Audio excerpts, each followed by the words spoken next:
Пайғамбарыбыз Расулуллах саллаллаху алейхи вассаламдың бала чағындағы болған оқиялары. Ибн Аббас радиаллаху анхуның риваятында Халима енеміз айтады. Мұхаммад саллаллаху алейхи вассалам чоңойып қалған чағында ойнап жатқан балдарды көргенде, аларға барбай, мені көзді келіп, енеке, емнеге менің бір туғандарым күндіз жоқ болады. Бұл жерде емчектеш бір туғандары Абдуллах, Аниса жана Шайма туралы айтылып жатады. Алар талаада қой жайып жүргендерін айттым. Мұхаммад саллаллаху алейхи вассалам да алар менен баруыны қалағанын айтты.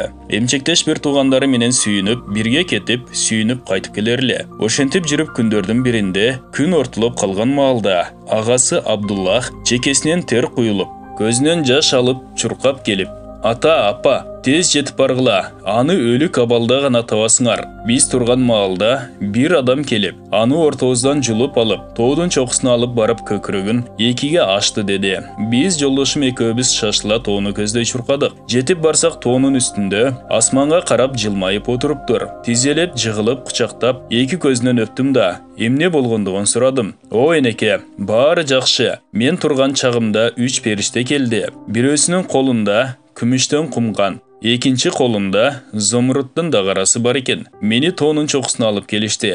Біреусі чалқаман жатқырып, көкірігімді екіге ашты. Мен аны қарап тұрдым. Бирок еш бір ору сезбедім деді.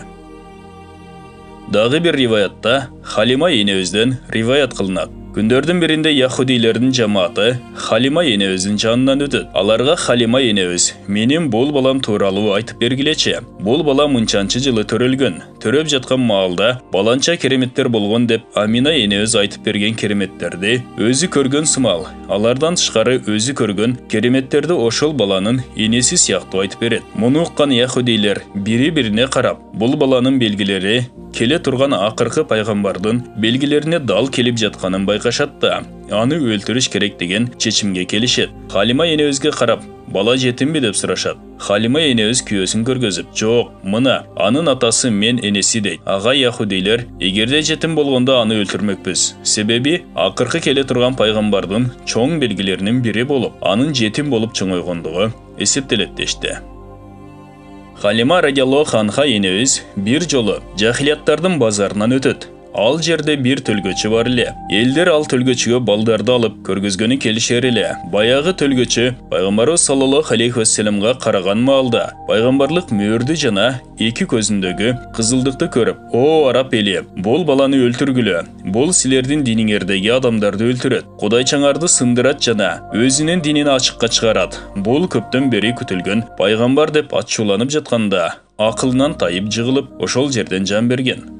Халима енеміз радиаллаху анха айтады. Пайғамбарыбыз саллаллаху алейхи вассалам 2 айға толған чағында ар тарапқа жүргілер еле. 3 айға толған чағында 2 бұтына тике тұрған. 4 айында дуалды қармап басар еле. Ал эми 5 айында өзі басып қалған. 8 айында жаш балдардан ұққан сөздерді қайталап сөйлер еле. Халима енеміз айтады. Пайғамбарыбыз саллаллаху алейхи вассаламға күніге бір нұр келіп, қайра кетіп қалар еле. Ошондо эле қайсы нәрсені қармавасын бисмиллах деп айтып тұрған. Бұл баян жүректердің шамчырағы аталыштағы китептен алынды. Урматтуу мұсылман бір туғандар, біздің Ихро медиа каналыбызға катталыңыздар.